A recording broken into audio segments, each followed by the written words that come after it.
myself Deepika Patel from Trinity School Talod. તો મિત્રો આજે આપણે સ્ટાન્ડર્ડ 8 સબ્જેક્ટ મેથ્સ ચેપ્ટર 2 જેનું નામ છે એક ચલ સુરેખ સમીકરણ એના વિશે આપણે અભ્યાસ કરીશું. ઓકે, આપણે ચેપ્ટર નંબર 1 આપણે આગળ મળી ગયા છીએ. હવે જોઈએ આપણે એક ચલ સુરેખ સમીકરણ, તો એના વિશેની કેટલીક બેઝિક વસ્તુ આપણે જોઈ લઈએ. તો પહેલા આપણે મિત્રો એક ક્વેશ્ચન થાય કે એક ચલ સુરેખ સમીકરણ એટલે શું, કોને કહી શકાય. તો અહીંયા આપણને જે હેડિંગ છે ચેપ્ટરનું એના પરથી આપણને ખ્યાલ આવે છે કે જો એક ચલ અને જે સુરેખ સમીકરણ, એનો મતલબ એવો થાય કે એવી પદાવલિ કે જેમાં ચલ કેવો હશે, માત્ર એક જ ચલ હશે, બે ચલ હશે નહીં. એવું જે સુરેખ સમીકરણ હશે એને શું કહીશું આપણે, તો કે એક ચલ સુરેખ સમીકરણ. ક્લિયર? તો આપણે જોઈએ કે એક ચલ ધરાવતી સુરેખ પદાવલિથી બનતા સમીકરણને એક ચલ સુરેખ સમીકરણ કહે છે. હવે અહીંયા જુઓ, એક ચલ પદાવલિ, તો તમને ખબર છે પદાવલિ, સપોઝ કે મેં લખ્યું છે કે 9x, એ શું થયું, ચલ, એક ચલ થયો x. 9x એ એક ચલ પદાવલિ થશે, કહી શકાય એને આપણે કહીએ કે એક ચલ, દ્વિચલ અને ત્રિચલ પદાવલિમાં વર્ગીકૃત કરો. તો લખીએ આપણે અહીંયા, સપોઝ કે એક્ઝામ્પલ લખું કે 2x 5, તો આ શું થશે, 2x 5 એ શું થયું મિત્રો, અહીંયા શું છે તો કે ચલ કેવો છે, એક જ છે, અને એક ચલ થી જે પદાવલિ બને છે એને કહેવાય છે એક ચલ સુરેખ સમીકરણ. ક્લિયર? તો અહીંયા હું લખું કે 2x 5 3. તો આ જે સમીકરણ છે એ શું થશે, તો કે એક ચલ સુરેખ સમીકરણ. જો અહીંયા ખાસ ધ્યાન રાખીશું કે મેં ઓન્લી લખું છું કે 3x, આ શું થશે, ઓન્લી 4 પદાવલિ થશે, અને સમીકરણ કહેવાશે નહીં. કેમ નહીં કહેવાય, તો સમીકરણમાં હંમેશા સમતા દર્શાવેલી હોય તો જ એ સમીકરણ કહી શકાય. સમતા ધેટ મીન્સ કે વચ્ચે શું લખેલું હશે, ઇક્વલ ટુ લખેલું હોય. હવે અહીંયા જુઓ કે બેઝિક સમીકરણ એ ચલોના ઉપયોગથી બનતી સમતા છે. તે દર્શાવે છે કે સમતાના ચિહ્નની એક બાજુ આવેલ પદાવલિનું મૂલ્ય તેની બીજી બાજુ આવેલ પદાવલિના મૂલ્ય જેટલું જ હોય. અહીંયા શું કીધું છે આપણને કે બેઝિક સમીકરણ, જે સમીકરણ લખીએ છીએ આપણે બેઝિક સમીકરણ એ ચલના ઉપયોગથી બનતી સમતા છે. સમતા ધેટ મીન્સ કે સમીકરણના વચ્ચે શું હશે, તો કે ઇક્વલ્સ ટુ લખેલું હશે, તો એના ઉપયોગથી બનતી શું છે, તો કે સમતા છે. હવે અહીંયા જે સમતા શું દર્શાવે છે, તો સમતા એ દર્શાવે છે કે એક બાજુ આવેલ પદાવલિનું મૂલ્ય તેની બીજી બાજુ આવેલ પદાવલિના મૂલ્ય જેટલું જ હોય છે. સમતા શું દર્શાવે છે, તો કે અહીંયા બે બાજુ હશે, એક હશે ડાબી બાજુ, બીજી હશે જમણી બાજુ. ધેટ મીન્સ કે આનું મૂલ્ય એ આના બરાબર હશે.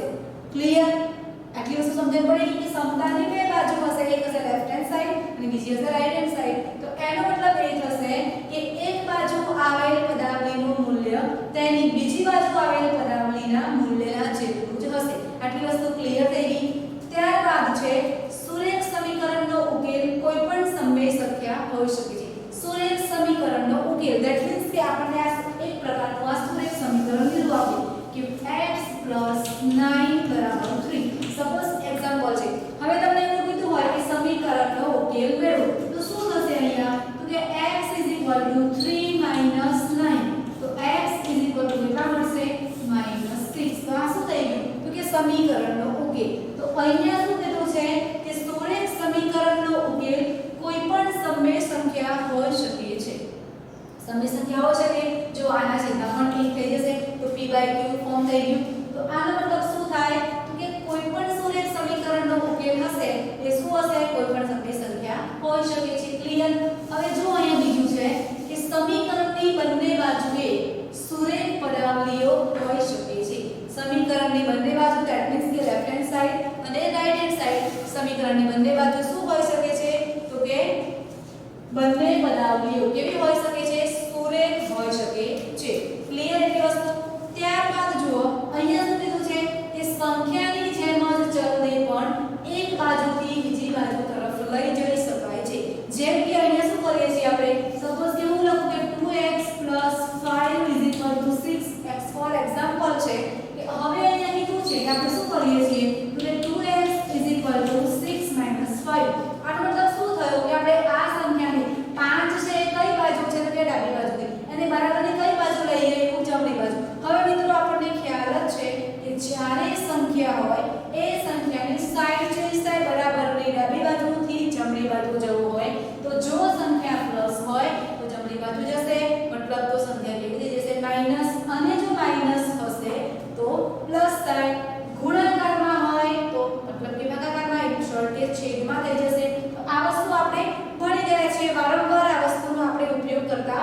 આવ્યા છીએ તો જેમ અહીંયા સંખ્યા ચલને આપણે સંખ્યાની જેમ જ ચલને પણ આપણે એક બાજુથી બીજી બાજુ તરફ લઈ જઈ શકીએ છીએ ક્લિયર તો અહીંયા શું થશે તો કે 2x 1 માટે x શું લખાશે 1/2 તો જેમ આપણે સંખ્યાને એક બાજુથી બીજી બાજુ તરફ લઈ જઈ શકીએ છીએ એવી જ રીતે ચલને પણ એક બાજુથી બીજી બાજુ તરફ લઈ જઈ શકીએ છીએ ક્લિયર ત્યાર પછી છે ક્યારેક સમીકરણ ઉકેલતા પહેલા સમીકરણને સરળ સ્વરૂપમાં ફેરવવામાં આવે છે હવે તમને ક્યારેક એવું અપવર્ડ સમીકરણ આપ્યું હોય કે સપોઝ કે લખ્યું હોય કે 3/4 * 8x + 9 સમથિંગ આવું આપ્યું હોય તો શું કરવું પડે તો જો આવું અપવર્ડ સ્વરૂપ હોય તો એને આપણે શેમાં ફેરવીએ છીએ તો કે સરળ સ્વરૂપમાં ફેરવીએ છીએ ધ્યાન શું રાખવાનું કે ક્યારેક સમીકરણ એવા અપવર્ડ આપ્યા હોય તો એને આપણે શેમાં ફેરવીએ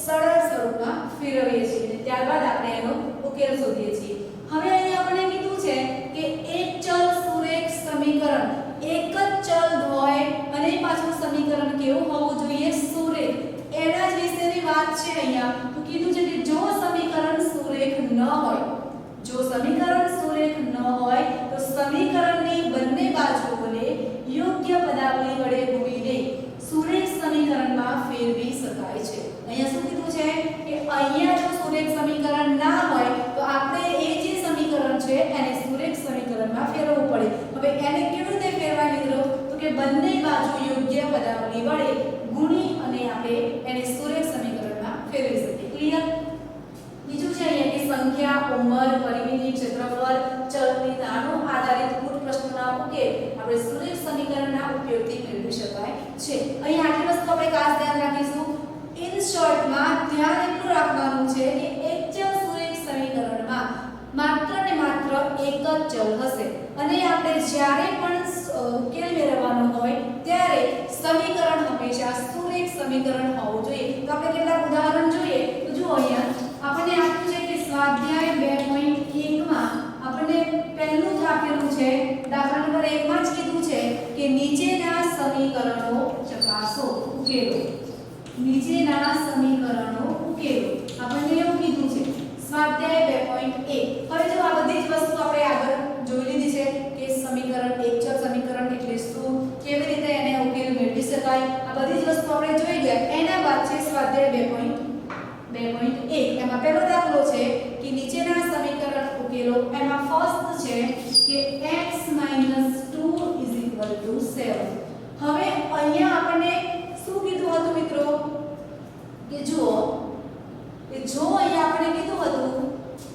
કે બેઝિક સમીકરણ એ ચલોના ઉપયોગથી બનતી સમતા છે જે બેઝિક સમીકરણ જે આપણે સમીકરણ બન્યું છે એની વાત છે એ શું છે તો કે ચલોના ઉપયોગથી બનતી સમતા છે અને એ સમતા એવું દર્શાવે છે કે સમતાના ચિહ્નની એક બાજુ આવેલ પદાવલીનું મૂલ્ય તેની બીજી બાજુ આવેલ પદાવલીના મૂલ્ય જેટલું જ હોય એનો મતલબ જોઈએ આપણે અહીંયા તો શું થશે અહીંયા તો કે x = 7 તો એ 9 રહેશે હવે અહીંયા જુઓ આ શું છે -2 છે તો આ બાજુ જશે તો કેટલા થઈ જશે +2 થઈ જશે તો x = કેટલા મળી ગયા 9 તો ઉકેલ કેટલો મળ્યો મને x = 9 આનો મતલબ શું થાય તો કે x - 2 છે એના = 7 છે તો હું આ બાજુ કેટલા મળ્યા મને 9 એનો મતલબ શું થયો કે સમતાના એક ચિહ્નની આ બાજુ મતલબ કે બંને બાજુની સંખ્યા કેવી થશે સરખી થશે ક્લિયર બીજું જોઈએ આપણે દાખલા નંબર 2 છે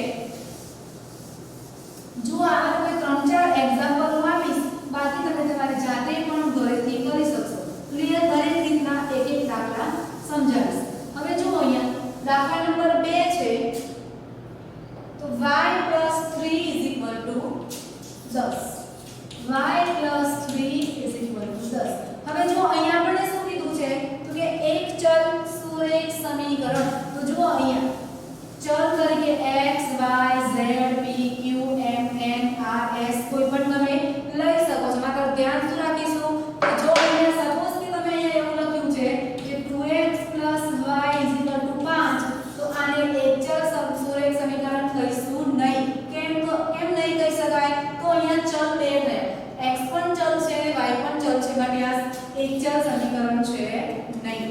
વસ્તુ ખાસ આપણે ધ્યાનમાં રાખીશું. હવે અહીંયા છે સેકન્ડ એક્ઝામ્પલ y + 3 = 10. તો હવે તમને આવડી જશે. તો y શું થશે? તો કે 10 - 3. તો y કેટલા મળશે મને? 10 માંથી 3 જાય તો 7. ક્લિયર? ચોથું એક્ઝામ્પલ જોઈએ. હવે અહીંયા જુઓ 3/7 + x 3/7x plus 3/7 plus x is equal to 17/7. હવે તમને આ વસ્તુથી તમારે ગભરાઈ જવાનું નથી. આપણી પ્રોસેસ જે છે આપણે કન્ટિન્યુ જ રાખવાની છે. અહીંયા શું છે? તો કે 3/7 plus x is equal to 17/7. અહીંયા ખાસ એ વસ્તુ ધ્યાન રાખવાનું મિત્રો કે બંનેના છેદ કેવા છે? સમાન છે. માટે આપણે લસા લઈશું કે આ બધી કરવાની જવાબદારી રહેશે નહીં. અહીંયા લઈ લઈએ તો કે x is equal to 17/7 minus 3/7. તો શું લખાશે? 17 - 3 કેટલા થઈ જશે? 17/3 કરીએ તો કેટલા રહેશે? તો કે 14. તો કે 14/7 થાય. લખી શકાય? તો 7 × 2 = 14. તો કેટલા મળે આપણને? 2. માટે આપણને x બરાબર કેટલા મળશે? 2. ક્લિયર? આ કયો આપણો દાખલા નંબર 3. હવે જુઓ અહીંયા તમને આપ્યું છે. આપણે હમણાં જ વાત કરી હતી કે સંખ્યાની જેમ ચલને પણ એક બાજુથી બીજી બાજુ લઈ જઈ શકાય છે. આપણે હમણાં જ ભણી ગયા ને તો એ પ્રમાણે એક દાખલો જોઈએ. તો આપ્યું છે અહીંયા કે 6 = z + 2. 6 = z + 2. હવે અહીંયા z શું છે? તો કે ચલ છે. અહીંયા શું છે? z ચલ છે. તો શું થશે અહીંયા? તો જો અહીંયા સરવાળો છે માટે શું લખી શકાય? z + 2 = 6. લખી શકાય આ રીતે.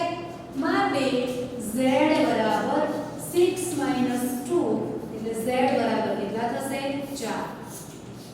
ક્લિયર આટલી વસ્તુ? હવે જો અહીંયા મેં શું કર્યું? આપણે હમણાં જોઈ ગયા એ જ રીતે આપણે ઇન્ટ્રોડક્શનમાં જોયું કે સંખ્યાને જેમ આપણે એક બાજુથી બીજી બાજુ તરફ લઈ જઈ શકીએ છીએ એવી જ રીતે શું કરાય છે? તો કે ચલને પણ એક બાજુથી બીજી બાજુ લઈ જઈ શકાય છે. હવે જો અહીંયા 6x = 12. આગળનો એક દાખલો છે કે 6x = 12. માટે શું લખાય ડાયરેક્ટ? તો કે x = 12/6. તો કેટલા મળશે? 6 × 12. આન્સર મળશે આપણને x = 2. અથવા તો બીજી રીતે જોવું હોય તો શું થાય કે બંને બાજુ આપણે 6 વડે ભાગી દઈએ. જો અહીંયા 6x છે તો આને 6 વડે ભાગીએ અને આને 6 વડે. તો 6 કેન્સલ અને 6 × 12 થઈ ગયા. એમ પણ લખી શકાય. ક્લિયર? પણ અહીંયા આપણે ડાયરેક્ટ શું કરી દઈએ છીએ? 6x છે તો x ને આપણે કેટલા બનાવી દઈએ છીએ? ડાયરેક્ટ આપણને આન્સર મળી ગયો. ક્લિયર? હવે જુઓ t/5 આગળ જો એક્ઝામ્પલ એક કરી દો પછી બીજા તમારે હોમવર્કમાં કરવાના રહેશે. હવે ખાસ ધ્યાન શું રાખીશું આપણે કે t/5 બરાબર નેક્સ્ટ એક્ઝામ્પલ t/5 બરાબર 10. ક્લિયર આટલી વસ્તુ? હવે અહીંયા જુઓ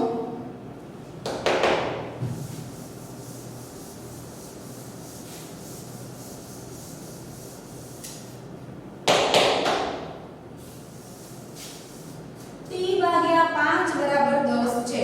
તો ડાયરેક્ટ શું કરીશું? હવે 5 શું છે? અહીંયા છેદમાં છે તો બરાબર નહીં. આ બાજુ ક્યાં જતા રહે? અંશમાં જતા રહેશે. તો શું લખાશે ડાયરેક્ટ? t બરાબર 10 × 5. તો t બરાબર કેટલા મળશે મને? 50. અથવા તો અહીંયા જો t ને કેટલા એના ભાગ્યા 5 છે તો બંને બાજુ શું કરીએ આપણે? બીજી રીત જોઈએ. આપણે હમણાં કીધું કે સરળ સ્વરૂપમાં ફેરવવી પડે. તો બીજી રીત જોઈએ તો અહીંયા t/5 છે એટલે કેટલા વડે ગુણીએ? બંને બાજુ 5 વડે ગુણીએ. તો જુઓ t/5 × 5 બરાબર 10 × 5. ને લખી દેવાનું કે બંને બાજુ 5 વડે ગુણતા. ક્લિયર? તો શું થશે? આ 5 કેન્સલ થઈ ગયા તો t બરાબર કેટલા મળી ગયા? 50 મળી ગયા. જે આપણો ઉકેલ છે. ક્લિયર આટલી વસ્તુ? તો આ પ્રમાણે જો વાત કરીએ આપણે ઇન્ટ્રોડક્શનમાં કે સમીકરણને કયા સ્વરૂપમાં ફેરવવાનું છે? સરળ સ્વરૂપમાં ફેરવવાનું છે. તો આપણે આ રીતે ફેરવી શકીએ. હવે જુઓ દાખલા નંબર 8 છે. પોઈન્ટ વાળો છે કે 1.6 બરાબર સમજી લો અહીંયા પણ 1.6 બરાબર y ભાગ્યા 1.5 1.6 બરાબર y ભાગ્યા 1.5 તો હવે અહીંયા આપણે શું કરીશું પહેલા પોઈન્ટ દૂર કરીશું અથવા તો ડાયરેક્ટ ગણી લઈએ તો 1.6 બરાબર y ભાગ્યા 1.5 છે તો શું કરવું પડશે સૌપ્રથમ કે પોઈન્ટ દૂર કરવા પડશે અથવા તો શું લઈ લઈએ જો 16 ભાગ્યા 10 બરાબર y ભાગ્યા 15 ભાગ્યા 10 આમ થઈ જશે આ 16 ભાગ્યા 10 એમ લાઈન રાખીએ છીએ y ગુણ્યા 10 ભાગ્યા 15 કેમ મેં આમ કર્યું તો જુઓ અહીંયા છેદનો છેદ હંમેશા ક્યાં જતો રહે અંશમાં જતો રહે હવે શું કરી લઈએ આપણે તો કે ચોકડી ગુણાકાર લઈ લઈએ આ રીતે અથવા તો ડાયરેક્ટ શું કરીએ આનો અહીંયા ગુણાકાર થઈ જશે આ રીત થોડી ટફ લાગતી હોય તો 1.6 ગુણ્યા 1.5 બરાબર y આમ પણ કરી શકો તમે કરી શકાય તો કેટલો જવાબ આવશે એનો તો 1.6 ગુણ્યા 1.5 અથવા તો આ વસ્તુથી આપણે આ બધી રીત ના કરવી હોય તો એક સિમ્પલ વસ્તુ છે કે જો અહીંયા y ભાગ્યા 1.5 છે તો આપણે એનો ચલ જ લાવવો છે તો લખી દઈએ y ભાગ્યા 1.5 બરાબર 1.6 હવે અહીંયા કેટલા વડે ગુણી દઈએ બંને બાજુ 1.5 વડે ગુણતા ક્લિયર તો શું થશે y ગુણ્યા 1.5 ભાગ્યા 1.5 બરાબર 1.6 ગુણ્યા 1.5 લખી શકાય આ રીતે હવે શું થશે તો અહીંયા લઈ લઈએ તો 1.5 કેન્સલ તો y બરાબર 1.6 ગુણ્યા 1.5 તો શું થશે તો અહીંયા કરીએ આપણે 16 ગુણ્યા 15 6 એકા 6 એકા 6 5 30 ની 16 વધી 3 5 એકા 5 આ 5 3 8 તો 8 થી 6 14 હવે જો અહીંયા 1 અને 2 બે પોઈન્ટ કપાસે આન્સર શું આવશે 2.40 તો અહીંયા કેટલા મળશે આપણને y બરાબર 2.40 ક્લિયર અને આપણે દશાંશ ચિહ્ન છે દૂર કરીને કરીએ તો પણ આપણને આ રીતે આન્સર મળી જશે આટલી વસ્તુ ક્લિયર થઈ ગઈ તો અહીંયા જુઓ 8 દાખલા સુધી ક્લિયર થયું આપણે આ વસ્તુ હવે અહીંયા જુઓ દાખલા નંબર